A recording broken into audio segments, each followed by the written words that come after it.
Всем привет! Это Алексей Наумов, шоу «Разбор». Я снова в нашей московской студии, только вернулся со второго глобального медиафорума в Шуше.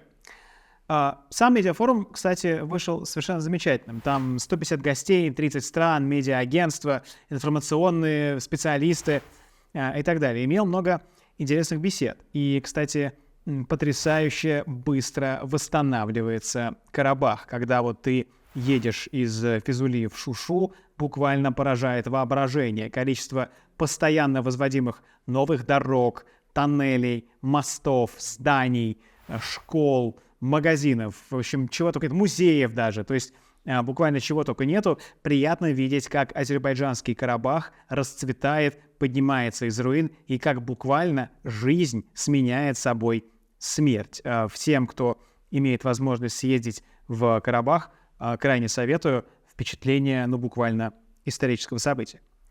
Но разберемся мы сегодня не в том, как восстанавливается Карабах, это вы сможете увидеть сами, а в той пресс-конференции, которую президент Азербайджана Ильхам Алиев на этом медиафоруме провел. Она крайне примечательна. Почему? Давайте разберемся. Во-первых, позиционирование. Азербайджан не только освободил Карабах и уже активно начинает его отстраивание, но проводит все больше мероприятий международных, глобальных в освобожденном Карабахе. То есть он как бы показывает всему миру: Карабах — это Азербайджан, и как бы это кому-то не нравилось, или как бы долго нам не говорили, что, вы знаете, нельзя решать мировые конфликты силой, надо сидеть и 30 лет бесплодно и бесполезно говорить в Минской группе. Но тут Ильхам Алиев показывает, кто буквально контролирует ситуацию, кто владеет инициативой, и кто, собственно, сейчас находится на коне, а кто вынужден примиряться с новой политической действительностью, новой политической реальностью. Второе — это состав участников. 150 человек, 50 стран, 30 информагентств из разных государств. Мало кто сегодня может собрать под одной крышей представителей буквально всего мира. России и Украины, такое было.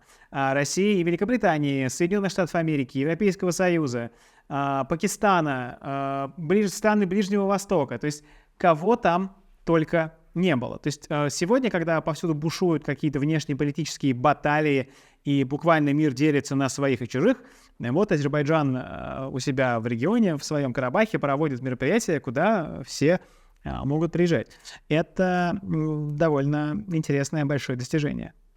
И в-третьих, конечно, самое интересное — это, собственно, заявление Ильхама Алиева.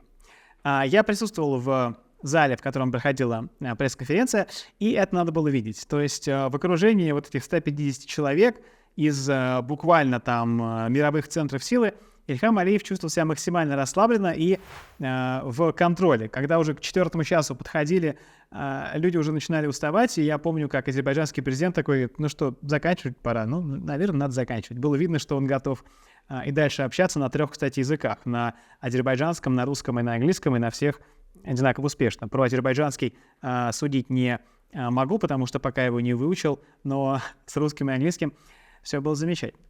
И, конечно, тематика этих самих заявлений. Смотрите, это Азербайджан. Это влиятельная региональная держава. Это не сверхдержава, не член ядерного клуба, не член Совета Безопасности ООН. Но понятно, что все то, что говорит президент Азербайджана, не на домашнюю аудиторию, а на аудиторию международную, на аудиторию тех, кто собралась на этот форум, она, что называется, до кого нужно, дойдет. И что же говорит президент Азербайджана? Повторяюсь, открыто и на весь мир. Не очень нам нравятся американские демократы, говорит азербайджанский президент. И для Азербайджана лучше, чтобы к власти пришел Дональд Трамп. Он говорит это очень дипломатично, очень обтекаемо, но мысль на самом деле прослеживается очень четко. И еще одно примечательное заявление. Согласен я, говорит Ильхам Алиев, с заявлением Дональда Трампа о том, что Нью-Йорк Таймс и Вашингтон Пост — это фейковые медиа. То есть примечательная история. Давайте представим себе, что там лет 15 или 20 назад президент какой-то страны будет вот так вот открыто говорить о своих предпочтениях во внешней политике США и критиковать грандов американских медиа. Но это еще не все. Слова были припасены и для Европейского Союза у азербайджанского президента. Он, в общем-то, да, если мы сквозь вот эту красивую дипломатическую внешнюю оболочку проберемся, сказал, что Европейский Союз может помочь с тем, чтобы Армению усадить за стол переговоров. А если он этого делать не хочет и будет диктовать свои условия, то, в общем-то, Евросоюз может идти куда-нибудь подальше. Вот опять же, давайте вернемся в времена 15 или 20-летней давности. У нас президент влиятельной региональной страны вот так вот открыто критикует Запад, и США, и Европейский Союз. Вот в предыдущее время мы могли бы увидеть там звонки какие-то из посольств в администрацию президентскую, какие-то письма, что это, а как же так, а как же наши взаимоотношения. Сейчас ничего такого, понятное дело, не будет. Не будет и другого, не будет никаких мер экономического воздействия. Знаете, вот, например, из какого-нибудь ЕСовского посольства или из посольства американского напишут заметку: вы знаете, что-то экономические проекты с Азербайджаном нам больше не нравятся, почему-то вот то, что вы говорите, нас не устраивает, и наши пути с вами на этом расходятся. Нет, вот это прекрасно все работало в мире однополярном, когда у вас был один руководитель, одна главная страна, которая все и решала. Сегодня президент Азербайджана обеспечил такую ситуацию, когда Азербайджан, в общем-то, нужен всем, да? Никто не может позволить себе безнаказанно испортить отношения с Азербайджаном. И я даже не говорю про вот эти вот уколы в адрес американских медиа, да? Обратите внимание, какую формулировку президент Азербайджана использовал в отношении французской политики, французской неоколониальной политики. Это буквально были самые жесткие слова, которые в публичном пространстве можно произнести. Ильхам Алиев, повторюсь, сделал так, что Запад сегодня не может позволить себе написать вот эту какое-нибудь письмецо там в азербайджанскую администрацию или как-то разрушить связи. Потому что сегодня Азербайджан Западу нужен.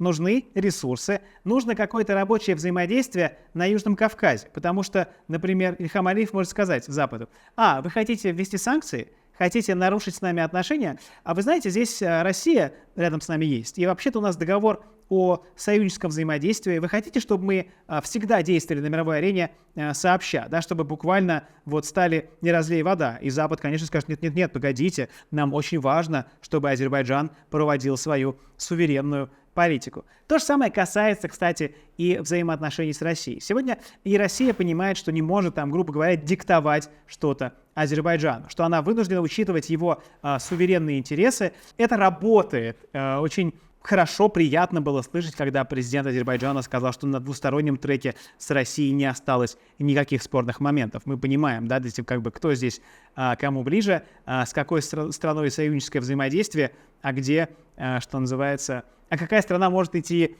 на все четыре стороны и проводить свою колониальную политику где-нибудь в другом, что называется, месте. Ни Россия, ни Китай также не могут позволить себе испортить отношения с Азербайджаном. И России, и Китаю нужно нормальное взаимодействие на Южном Кавказе, нужны транспортные связи и транспортные коридоры, которые через Азербайджан проходят. Причем важно учитывать, что в Азербайджане, даже в отличие от, например, соседней Грузии, стабильная политическая ситуация. Мы не ожидаем никаких протестов, переворотов, революций. Мы понимаем, что те проекты, которые сегодня закладываются, они там через 5, 10, 15, 20 лет будут работать, и ничего им в этом плане не грозит. То есть тут что интересно, что 15, опять же, 20 лет назад вот это все было бы невозможно. Там было все понятно, кто всем руководит, кто, значит, музыку заказывает. А сейчас буквально многополярный мир выглядит именно вот так вот, что приезжают в азербайджанский город Шуша люди со всего мира, а им там президент региональной, мощной, ведущей державы говорит, что медиа ваши фейковые, и если вы можете нам помочь с тем, чтобы усадить армянскую сторону за стол переговоров, то, пожалуйста, будем рады. А не можете, и без вас, что называется, обойдемся. То есть вот тот самый новый мировой порядок, одним из лиц которого является Ильхам Алиев, перед нами предстает во всей красе. И дело не только касается отношений между, например, Азербайджаном и другими странами. То есть по важнейшим вопросам актуальной мировой политики комментарии азербайджанского президента слушают и слышат. Да? Например, что сказал господин Алиев в ответ на вопрос украинской журналистки, что когда-то нужно примиряться с политическими реалиями, как было в 1994 году, и идти на соглашение. Да? То есть тут понятно, какой читается намек, буквально максимально очевидный. И понятно, что незамеченным это сообщение пройти не могло. Так что интересно наблюдать вот буквально это рождение и осуществление нового мирового порядка. Я советую всем, кто не смотрел эту пресс-конференцию, посмотреть ее целиком, потому что именно с точки зрения политолога, наблюдателя, это буквально событие примечательное. Так что на наших с вами глазах рождается какой-то новый мировой порядок. Живем во время перемен. Надеюсь, все как-нибудь тем или иным образом выживем.